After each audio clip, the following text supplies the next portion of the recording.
October. A month that will always be that one special month where new things start to pop up. We start seeing more pumpkin spice flavored things in store. We see, Starbucks. They start selling pumpkin spice lattes and other pumpkin spice flavors. You start seeing more orange colors out. Orange being one of my favorite colors. And also, it's the season for none other than Halloween, spooky all around, spooky themed music, spooky movies, spooky games. That's literally the spirit of Halloween, having that sort of spooky, eerie feeling that is constantly in the air during October. Now, October also brings us cool new things sometimes. Sometimes we get new movies in October, specifically scary movies. But what about series? What kind of series do we get in October? And I think this year, and specifically in this season, we have to give Disney some credit for releasing one of their better series, named Agatha All Along. Now, before we go into any sort of specifics or details, I know we're already, well into November, but I think it's fair enough to say that this will contain spoilers. Now, I'm warning you because even though the series has already been out now for well over 2 weeks, that all the episodes are available, I'm just letting you guys know because I know that some of you who are watching this video haven't watched Agatha All Along yet. So I'm going to give you guys the chance to go watch the show before we even cover anything related to this show. So go watch the show, have fun, enjoy it. If you haven't watched it already, go watch it, and then come back and we'll have this discussion because I want you guys to enjoy the show before we talk about the spoilery stuff that the show has. So, now that I've warned you, and if you are still here because you've already watched the show, let's continue. So let's talk about the series itself, specifically how it looks. I think that this season looks fantastic. This entire show itself looks fantastic. I think they really took their time to make incredible sets. The set design is Emmy worthy, honestly. If we're gonna pick a few things apart, I think that this show in specific could get, stuff related to costume design could easily get to set design as well. You could also see, musical numbers being, probably nominated for Emmys as well. And based on what I understand, this is not a limited series. It is very possible, or probable, I should say, that we do get a season 2 of this show. That is a discussion for later.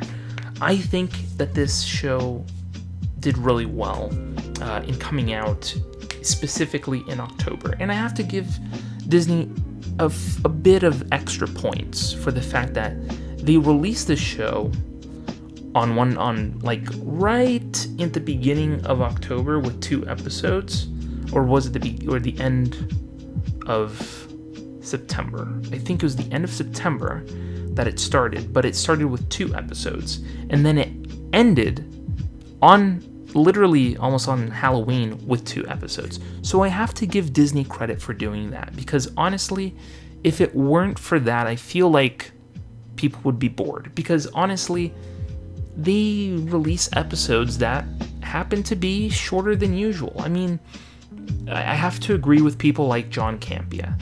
John Campea always says that Disney releases shows with really short episodes, and I understand that people's attention span isn't all that great, but at least to give us something that is resembling of something that's a little bit longer. I mean, heck, I think of Stranger Things. Stranger Things, I think it was season 4 that released in 2 parts. The first chunk of episodes that came with all the story and that sort of thing, and then the last 2 episodes, I believe, came out later, but that was like a month in separation, and those episodes were like an hour long. And I'm not talking about like 45 minutes. I'm talking about an hour long to the T, and even a little bit more than that. But like, come on, Disney can do that too. And Disney has a much bigger budget than something like Netflix. I don't think that Netflix has more money than Disney. So I think that Disney could pull something off really cool. So come on, Disney. You guys can do a little bit better than that, you know? Especially for Marvel. Come on. And I don't think it would be fair for me to talk about this series without even mentioning the people involved in this series. I mean, heck, Kathryn Hahn is an absolute treasure in this show. Even though she is the titular character, she is an absolute treasure for this show. She really does really well. I feel like a lot of this show happens around her. More of the show happens around her than on her itself. And I feel like it sets up a lot of really cool things. You know, it really brings about a few questions that we may have. Specifically saying, you know, I think it was in episode 7 that we got a specific line that talks about, you know, the Scarlet Witch and whether or not she's alive. Honestly speaking, it sounds like they're leaving the door pretty open for Elizabeth Olsen to return as the Scarlet Witch. And I'm really happy that if they do that, they are going to bring back, you know, Elizabeth Olsen. I think it would be really cool to have her back. Because after the end of Multiverse of Madness, which, by the way, this show talks about. So I think that if you're going to watch, you know, anything before, it's best that you do watch WandaVision first, then you watch Multiverse of Madness, and then you watch this. Then you watch this show, because I feel like that's the natural progression of things. You watch the show, then you watch Multiverse of Madness, and then you watch Agatha all along. WandaVision, Multiverse of Madness, Agatha all along. That's the natural sequence of how this all goes. And I think it really would be really beneficial to have Elizabeth Olsen back. This has nothing to do with the fact that I think she's absolutely lovely, but I think that this would really benefit Marvel, because she is an outstanding character, and I would love to see more of her as the Scarlet Witch. But nonetheless, Agatha all along really does bring some really cool details that we can really, you know, sit down and analyze. And, you know, I think, like I said, Kathryn Hahn did a really good job. But I also have to give another huge shout out to Joe Locke in this show, who plays Billy Kaplan, aka Billy Maximoff, who, honestly speaking, I am dumbfounded that I've never seen anything Joe Locke has been in, and this is the first time I'm seeing Joe Locke. I am floored by his performance. He is spectacular on the show, spectacular. He really does an incredible job of showing how far apart he is from who he was before. I mean, if you've already watched the show, you know what I'm talking about. You know, before he was just a normal kid, but which, by the way, I think his episode, his introductory episode where we see him, you know, at his bar mitzvah, honestly, I saw that, the cinematography that was being put up in front for this show, I got super emotional. And it moved me.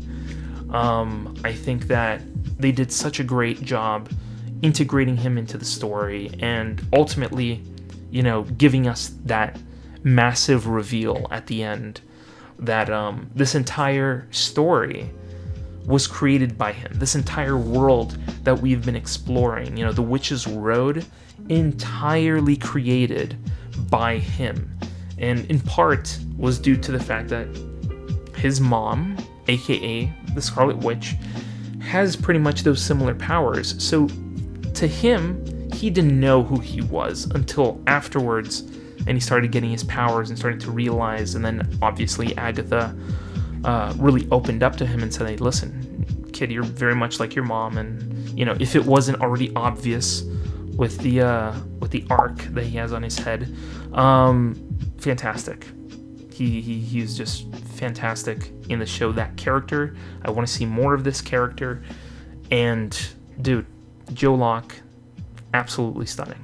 Now, this show did not have a Mephisto, even though a lot of people were pushing the idea of Mephisto popping up. And if you're not familiar with Mephisto, he's essentially the Marvel's version of the devil. That's what he is. Now, I am surprised that they didn't involve, anything relating to him in this series. But I do have to say, they did make it up for in the form of adding Aubrey Plaza to the show as Rio Vidal. And, dude, little did I know that she was that good of a sort of like dramatic blend.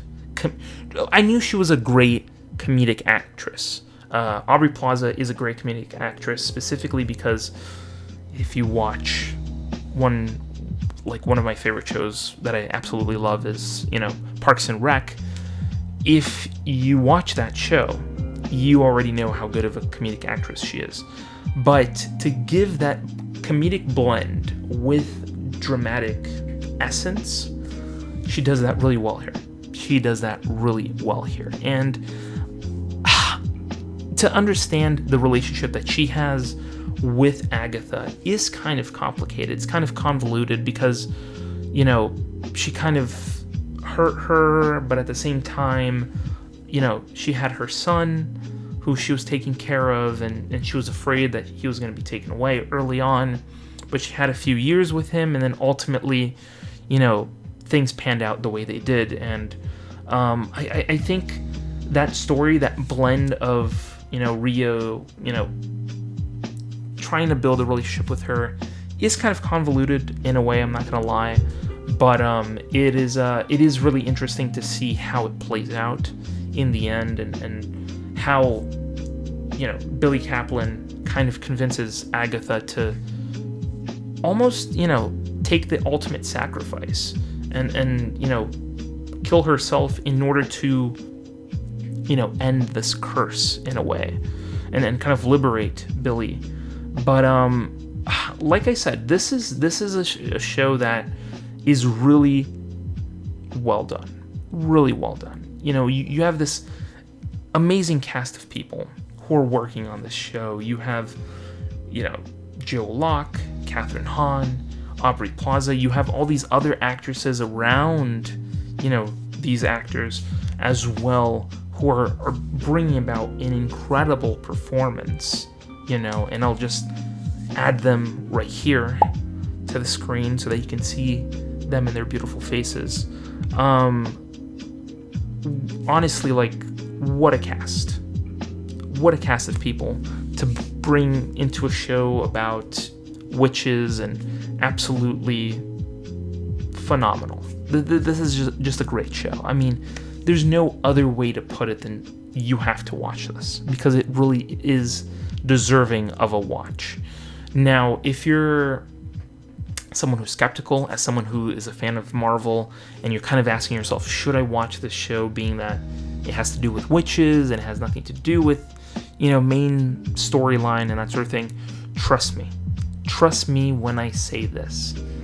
This is a show that must be seen in order to be appreciated.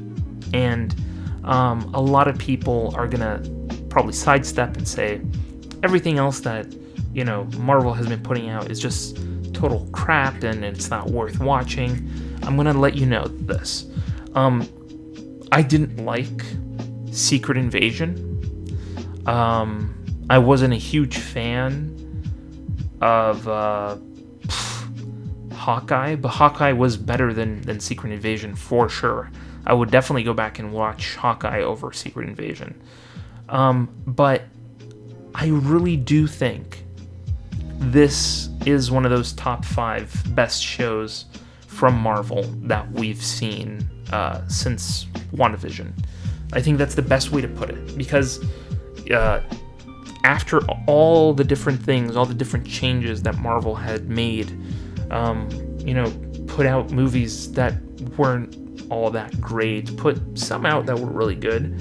I think this is one of those, gold nuggets. This is a show that's like a little gold nugget that will have you surprised at the end with its endings and possible future, because you never know. We set stuff up in this season that could lead to season 2 or a movie or something much greater.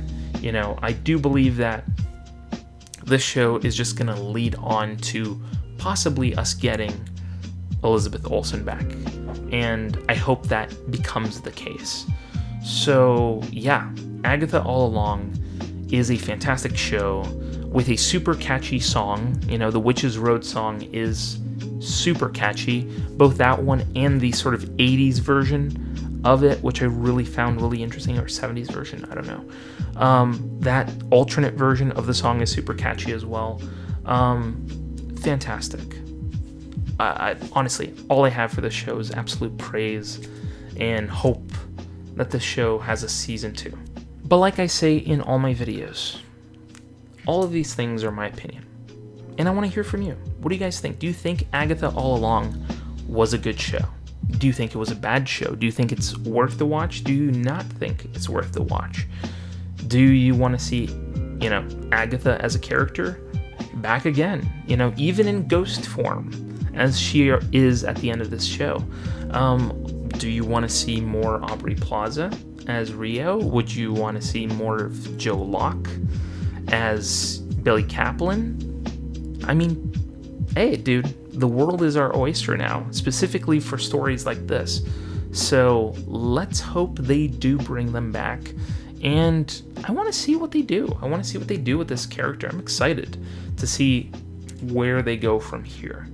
And as you already know, there are comments down below, and I want you to go down there and put your thoughts in the comments, and let's have this discussion, because I really enjoy this show, and I hope that you guys enjoy it as well. And while you're down there, hit the subscribe button and hit the bell to be notified when new videos go live on this channel. And thank you so much for watching this video, and I'll see you in the next video. Scrolling through YouTube, same old routine, then bam, movie savant, what a scene. Trivia bombshells dropping knowledge like rain. Forget the dishes, gotta watch it again. Movie buffs unite, savants to place. Subscribe and hit the bell, don't leave a trace. Next level knowledge keeps you in the loop. Savants got the scoop, ain't nothing to recoup.